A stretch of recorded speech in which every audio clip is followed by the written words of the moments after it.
Hey guys, this time I'm going to go into a bit about dojos.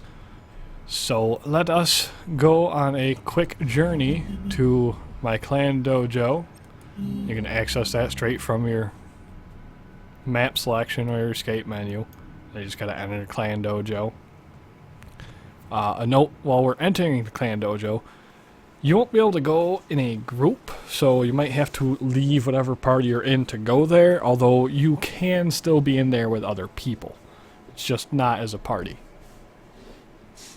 So there's plenty of things you can do in the dojo. Not all of them are actually practical, useful things. You'll see a lot of things like these trees here. These are just decorations that I've added in with some excess resources I've had floating around, because they look cool. You can see this little yellow object here, and what that yellow donates is I've selected a decoration to place there, and it is waiting for resources to be placed into it. From my escape menu, I can go to decorations and edit decoration to actually see what this requires. So if I click on it, it says what it is, which is a wall-mounted banner that'll display the clan symbol, and then all the resources required to put into it. Now, since this is here, I'm going to go ahead and I'm actually going to put everything into this so we can see just kind of what goes on. Now, you'll note there's a P and a V amount right there. In the case of, for instance, Rubido right here, P is 86,700, V is 0. V refers to whatever is in your clan vault. If you have an item, a decoration, that you have already built and you decide to tear it down in your dojo, it will be refunded to the vault and will show up as V. P is what you have on your player, which in my case is quite a bit of stuff because a lot of these resources aren't really big resources.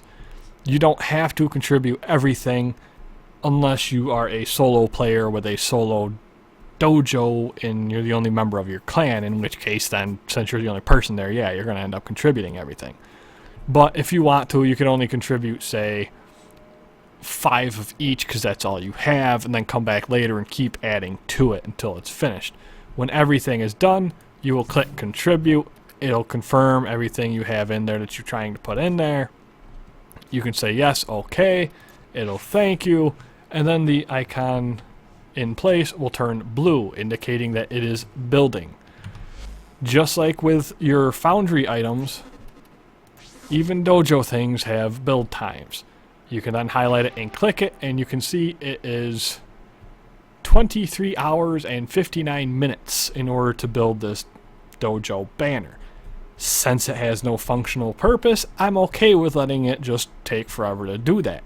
If you are in a bit of a hurry, say you're building a trading kiosk or one of the dojo attachments like a lab or something, you might want to speed it up, and in that case you can feel free to throw platinum into it, or any member can throw and contribute platinum in. I'm in no hurry, it's not going anywhere, my dojo is not going anywhere, I can wait. Some of the decorations you build you can interact with, like all of these drums right here.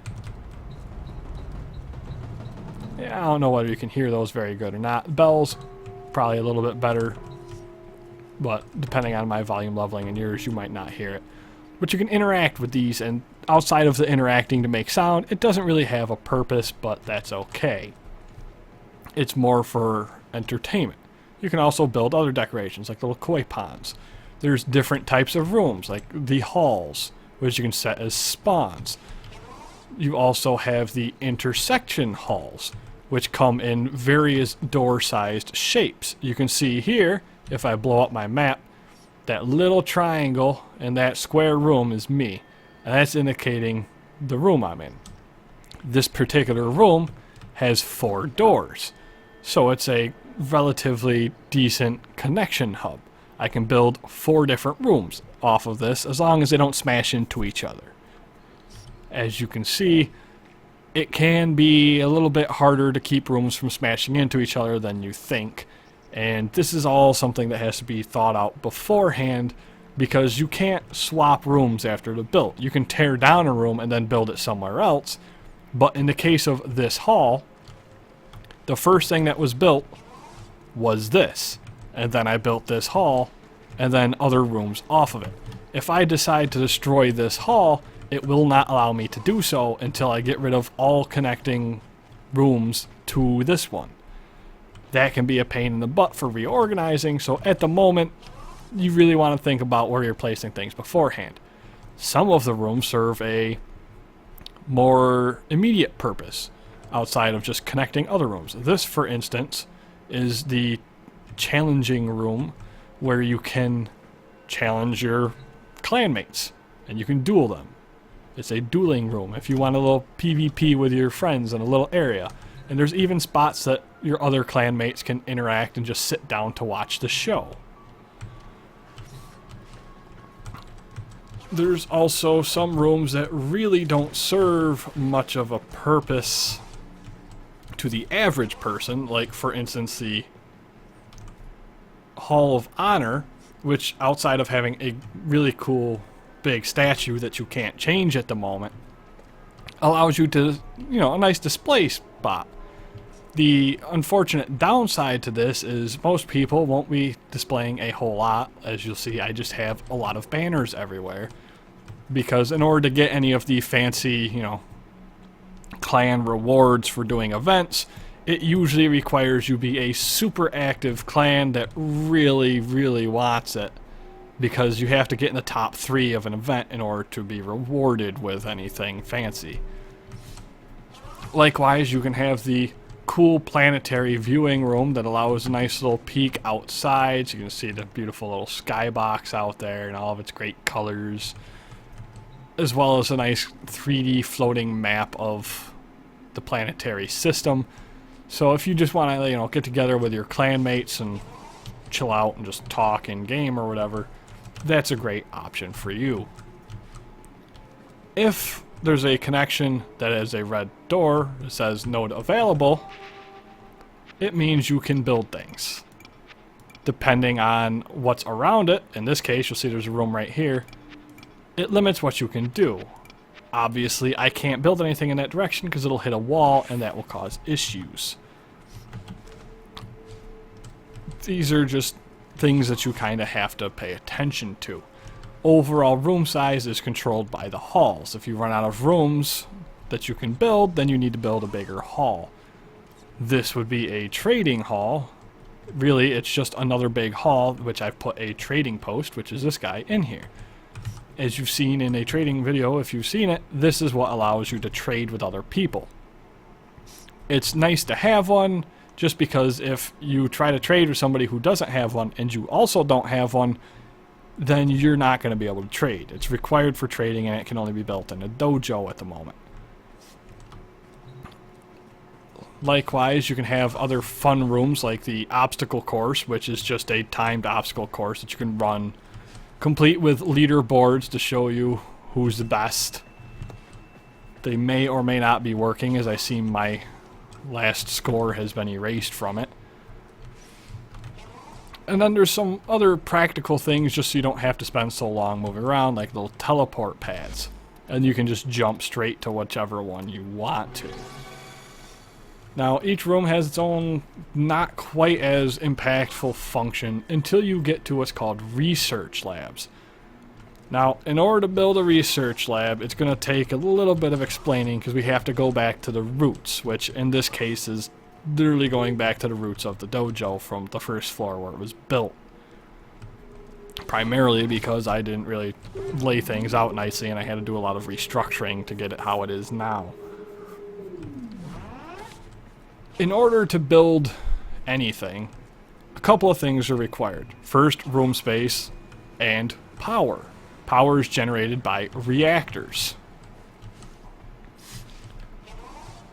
It will take quite a few reactors to get everything you want. There's different kinds of hubs with different pretty pictures in them, but you will need a lot of reactors in the long run. The other thing you're going to need to start researching labs is this little oracle room. While the oracle room itself doesn't really do anything, it is necessary for the creation of all of your labs for researching things. And this is where things actually get to the point where it's, okay, now I should start paying attention if you've started to zone out. Clan Tech is required in order to get certain items and weapons in the game. There are 3 different main technology labs, plus a couple others. We have a biolab, which is very infested themed. You can see all kinds of little floating infested bad guys in these tubes. And after it's been crafted, it allows you to research a bunch of different items, weapons, consumables, even sometimes little companions like the Jinn Sentinel. These will require things of you in order to make them. You will have to research a project. So for instance, the Medium Team Heal Restore 10-pack requires that first I have to have researched a Medium Team Heal Restore, which is right here. And I haven't done that yet, so I could not make the 10-pack if I wanted to. The actual Medium Heal Restore also takes something, a mutagen mass research. Now these mutagen masses, you have to research them in order to get access to anything else in the bioroom, but when it comes to actually obtaining these, you can actually get the item itself for use in crafting other things through invasions and alerts. Certain weapons will require other weapons in order to kind of continue the chain of crafting until everything is done. Everybody in the dojo can contribute, everybody in your clan. The larger the clan you have, in the case of my clan, it is a lowest tier clan possible with a maximum of 10 members, because the only people I tend to invite to it are my friends, and I don't have a huge number of people that actually play this, particularly on the PC. So, the higher tier of clan you are, the more all of these resources are going to go up, because the more people can contribute to it. So in theory, it's kind of the same amount of effort for any given clan as long as all of its members are contributing. After you have all of your research stuff put in, which anybody can contribute, in the case of this, you'll see that circuits, nanospores, polymer bundles are all down to 0, and I just haven't put enough mutagen samples in to finish this research. It works just like anything else in here. You pop up the contribute, you can put in however many you want of something, and then after it is fully accepted of all of its items, you click your your finished contributions, and then your research time will start ticking down. It's 3 days for everything, pretty much even across the board. In the case of the Parasis down here, you will see that I've been a little slow, and I didn't start this until about 2 days ago, so it still has a day and 18 hours left. When that is done, it will then appear for blueprint replication. So if I were, as a player, to want to build the Phage, or Phage, or however you want to pronounce the thing, I would have to replicate a blueprint from the dojo, which would first require researching in a dojo and waiting 3 days, and then I can buy, essentially, the blueprint for 15,000 credits. After that, I can then take it to my foundry, and everything proceeds as normal per crafting, usually containing whatever the base item was for that specific lab of research. Whereas the infested theme is the biolab, you also have the energy lab, which, if you've played the game much, you'll recognize the boss there, and all kinds of other little corpus memorabilia around the rooms, including nice little 3D kind of holographic weapon views, a couple of different spaceship views. So I mean, there's a bunch of cool stuff in here. It's a kind of lively looking room. Same thing goes here. You got to build a base item, and then from there you can branch off and build more and more things. After you have them fully researched, you can then replicate blueprints. Now, it should be noted that even if, let's say there's 3 people in my clan, I can go through and spend all of my resources researching all this stuff and fully complete the research by myself. Anybody else in the clan, from the point of me having that finished on, or even if they were there before that, as long as one person or any number of people in the dojo contribute to these projects and get them done, everybody else will have to skip that step. They won't have to deal with the research phase. All they'll have to do is replicate the blueprint. As soon as a clan member finishes it, it's available for everybody. So, in the case of my dojo, if I were to invite a new person tomorrow, all he would have to do is come in, or she, and just replicate the blueprint. They would then have to meet all of the requirements to craft that thing in the foundry, but that's how that works. Of course, not to be left behind, there was also a Grineer-themed lab. You'll see I've added a couple of dynamic statues, and you can, same thing, holographic weapons all along the side, and snazzy holographic ships, and even more weapons. Which, oddly enough, not all of these weapons actually appear in this lab, but this is also known as the chemical lab. It's a little lacking in contents, although what's there is pretty fun. I mean, you have a flamethrower, a rocket-powered hammer, a rocket launcher, one of the best sidearms in the game, the equivalent of the ZF-1 from Fifth Element, and a lever-action gun, which is probably one of my favorite guns in the game, even if it's not the best weapon in the game. So again, same thing applies here. You research stuff as you go. The next thing is a Tenno lab, and this was a newer addition than the other labs, and it's a nice thing that I hope they keep working with. What's available here is 3 different warp frames. The Volt, the Zephyr, and the Banshee. And before, something like the Volt or the Banshee, you work a little bit for it, because like the Volt is just hidden. It's completely RNG if you'll ever get it, because it was like a login reward or some such thing. Although, before then I believe it was actually a starter frame like it is now, but I digress on that. What this does is you can research the frames, and then you can research all the individual parts for the frames, like the systems and the helmets and the chassis, all through here.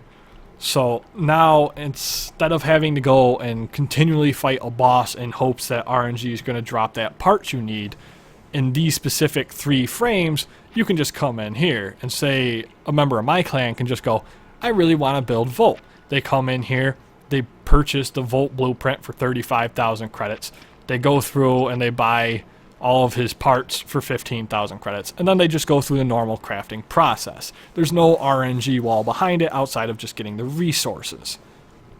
Likewise, there is some Tenno-themed weapons, Tenno being us, the players, the Warframes, such as a player-created Silva and Aegis. There's a couple of Archwing things in here, such as an Archwing itself and a few Archwing weapons like the Fluctus and Velocitus, as well as a couple of other things like the Nikana, which is a katana, and there's also a souped-up version of the Nikana called a Dragon Nikana, as well as a couple of guns and other such things. The other thing that's available in here is actually a color picker, so you can recolor your rooms one at a time throughout your dojo. How this works is you pick a color, for instance Jackal Yellow, and then one type of bad guy will drop that color. In this case, Sniper Crewman. And then you will have a number of them that you have to kill. So for instance, Olympus Blue requires me to kill Lancers, which is like the generic Grineer enemy. And then it will actually require 480 of those blue pigments that they will then drop after you decide to research that. It seems like a large number, but at the same time you end up fighting a lot of Lancers. Likewise, if you were to find a color that isn't so common as far as enemies go, and I'm trying to find one here, as I know I looked the other day, like for instance Night Blue, which is from the Vahek Terraframe boss. You'll only require 10 in order to craft that color.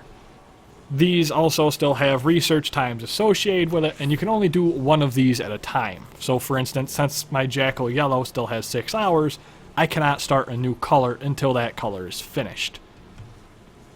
Those colors are then applied to rooms through the decorations menu by using a polychrome, placing the terminal, and then running it. The polychrome terminals are currently a little buggy though, so be careful where you place them, because if you back it into a wall where you can't see, you will not be able to actually use it.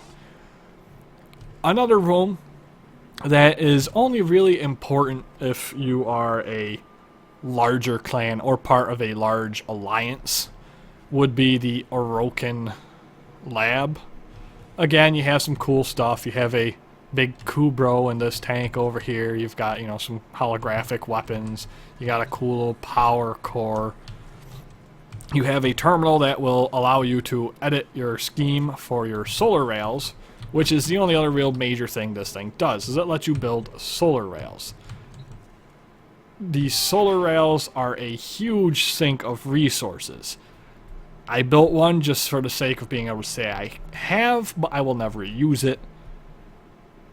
These are what clans use to try to lay claim to the dark sectors. And they can be destroyed if another clan wins over that dark sector. And then you will have to recraft an entire solar rail. So it can be an expensive endeavor. The other thing you can do is you can research specters, which are used in those rails as kind of a NPC enemy during the PvP of it to help protect your rail from enemies' attacks. The layout of said rail is done down here in the schema editing section. When it comes down to it, those are really the main important rooms.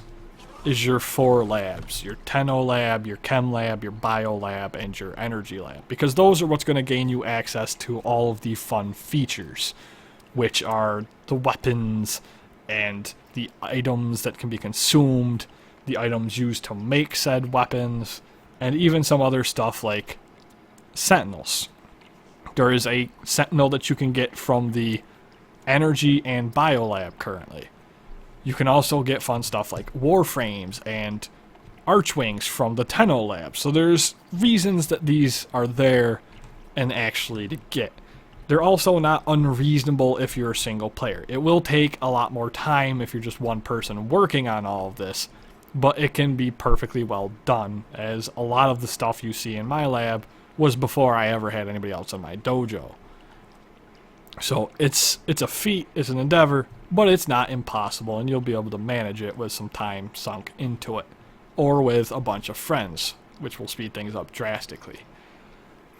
Outside of that, you have your trading post for trading, and you have a general place to meet and hang out with your friends in a non-actual violent game mode way. So if you just want to chill out and get into character, maybe do a little bit of dancing around, you can do that in your dojo and just have a party. It's very much like a guild hall would be in any given MMO. It's just a little bit of housing that you can customize, make it feel your own, with an additional purpose. In order to get to here, you will have to make a clan key, which will take more resources and all of the normal foundry / crafting stuff. After that, it's a lot of resources to build a bunch of pretty stuff to boost your ego and give you a couple of neat items. The only other thing I should go into while in here, since it is somewhat related, is you can edit particular portions of your clan. You can look at statistics for your clan, you know, the overall combination of all of the people's scores and all of their accomplishments. You'll get to see a showcase of the 4 last frames people are using, or their most commonly used frames even. All kinds of stats, pretty much anything you could find in your summary, your profile summary, combined with everybody else's, will list everything on here. Same with equipment, all the equipment that everybody has and what's the most used out of everything. You can also change ranks and privileges associated with those ranks. You can set missions of the day, you can set the battle pay caps for your dark sectors, viewing your alliances, inviting other players. It's all there. It's all available for you to do if you so see fit. For the average person who doesn't care much about all that socialite features, it has gear that you can get in here that you can't really get elsewhere. So there is still some form of point to the dojo. If you have any questions, or you have any suggestions, or anything else you would like to hear me from that I haven't already done in another video, feel free to leave a comment. I'll try to address it when I get the chance and when I see it. If it's a big topic, I'll even go ahead and try to make a video of it. Hopefully these are helping you out in understanding things like why would you even need these things, and otherwise making your Warframe experience more enjoyable, because it is a fun game, and it's always frustrating when a player is getting frustrated from not understanding certain aspects. So don't feel shy when it comes to asking a question. If I can help out, I will. Until next time, keep dancing.